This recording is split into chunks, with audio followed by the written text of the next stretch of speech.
আজিগড় medical কলেজের হস্টেলে ফের ragging এর অভিযোগ, এমনকি অভিযোগ জানানো এই অভিযোগকারীকে মারধর এবং হুমকির অভিযোগ উঠছে। উল্টোডাঙ্গা থানায় এই নিয়ে অভিযোগ দায়ের হয়েছে। ঠিক কি অভিযোগ জানবো, ঝিলাম করঞ্চাই এই মুহূর্তে রয়েছেন আমাদের সঙ্গে। ঝিলাম, একদমই গত সপ্তাহে শুক্রবার আরজিকর মেডিকেল কলেজ হাসপাতালের হস্টেল মানিকতলা হস্টেলে যে ফার্স্ট ইয়ার তাদেরকে সেকেন্ড ইয়ারের কিছু ছাত্র তারা র্যাগিং করছে এরকম অভিযোগ জমা পড়ে এবং এই অভিযোগ জমা দেওয়ার পরই যেটা জানা যাচ্ছে যে শনিবার দিন অভিযোগকারীদের কলকাতা স্টেশনের আশপাশে মারধর করা হয়, হুমকি দেওয়া হয় এবং তারপরে এই বিষয় নিয়ে উল্টোডাঙ্গা থানায় লিখিত অভিযোগ করা হয়েছে। আজকে সেই পড়ুয়াদের পক্ষ থেকে কলেজের অধ্যক্ষ, উপাধ্যক্ষ এবং ডিন, হস্টেল সুপারদের কাছে ঘেরাও করা হয় এবং সেখানে তারা বক্তব্য জানান। কর্তৃপক্ষ জানাচ্ছে যে এই বিষয়ে যদি লিখিত অভিযোগ তারা পুলিশের কাছ থেকে রিপোর্ট অপেক্ষা করছেন এবং যাদের বিরুদ্ধে র্যাগিংয়ের অভিযোগ তাদের নামে স্পেসিফিক লিখিত অভিযোগ করতে হবে। আন্দোলনকারীদের ইতিমধ্যে লিখিত অভিযোগ জানানো হয়েছে বিষয়। ধন্যবাদ ছিলাম তোমাকে। এসআইআর এর খসড়া তালিকা ইতিমধ্যেই প্রকাশিত হয়েছে আর এবার শুনানির পালা। আর সেই শুনানির আগে এসআইআর এর প্রয়োজনীয় নথি পেতে পাশে থাকবে পুরসভা। ডোমিসাইল সার্টিফিকেট দেবে কলকাতা পুরসভা। আর কিভাবে পাশে থাকতে চাইছে কলকাতা পুরসভা, সরাসরি অর্ণবের কাছে চলে যাব। অর্ণব,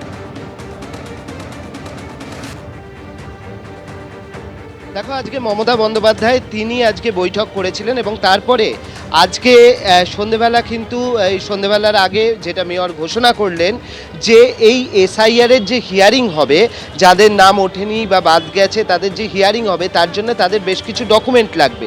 সেই ডকুমেন্টের ক্ষেত্রে সাহায্য করবে কলকাতা পুরসভা এবং আজকে কলকাতা পুরসভার মেয়র পরিষদ বৈঠক ছিল।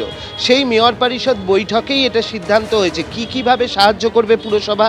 একটা হচ্ছে ডোমিসাইল সার্টিফিকেট, যেটা এতদিন দেওয়া হতো টাউন হল থেকে, সেই ডোমিসাইল সার্টিফিকেট এবার দেওয়া হবে ঠিক কলকাতা পুরসভার এই যে হেড অফিস রয়েছে সেখান থেকে দেওয়া হবে। এমনকি যে বয়স্ক মানুষ বা যারা আসতে পারবেন না তারা বোরোতে জমা করবেন এবং বোরো থেকে সমস্ত কাগজ নিয়ে আসা হবে হেড অফিসে, সেখানে কাজ করিয়ে ডোমিসাইল সার্টিফিকেট আমলারা দিয়ে থাকেন সেইগুলো নিয়ে গিয়ে আবার দেওয়া হবে হচ্ছে বোরো অফিসে।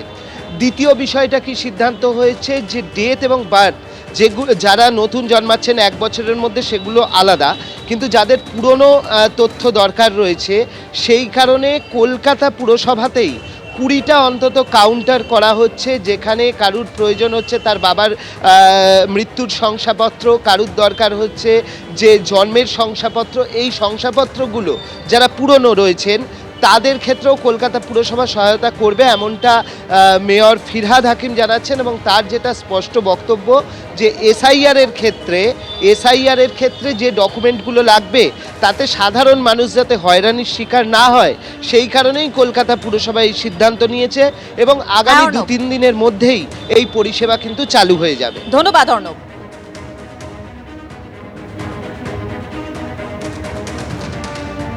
রেসিডেন্সিয়াল সার্টিফিকেট যেটা দেয়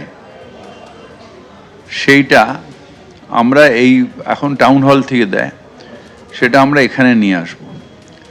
যারা বয়স্ক মানুষ আসতে পাচ্ছেন না হেড অফিস অবধি, অনেকগুলো জায়গায় যে কলকাতা, সেখানে বোরোতে তাদের অ্যাপ্লিকেশনগুলো নিয়ে আমরাই প্রসেস করে নিয়ে গিয়ে তাদের আগে ডেলিভারি করে দেবো, বয়স্ক বা যারা আসতে পাচ্ছেন না তাদের ক্ষেত্রে। বাড়ি থেকে না, বোরো অফিস থেকে, যে আমাদের সব বড়োতেই তো বাংলার সহায়তা কেন্দ্র আছে, ওখান থেকে আমরা এখানে ওরা পাঠিয়ে দেবে, আমরা করে নিয়ে আবার তাদের কাছে পাঠিয়ে দেবো। এবং বার্থ এবং ডেথ সার্টিফিকেটের যে ভিড়টা হচ্ছে সেটার ক্ষেত্রেও আমরা বোরোতে সার্ভিসটাকে চালু রাখবো। এখানেও আমরা প্রায় 20টা কাউন্টার সব মিলিয়ে করছি, যে যাতে কোনো মানুষের অসুবিধা না হয়। যেরকম অ্যাপে আছে প্লাস ফিজিক্যাল ম্যানুয়ালও আমরা চালু করে দিচ্ছি। এবিপি আনন্দ, এগিয়ে থাকে, এগিয়ে রাখে।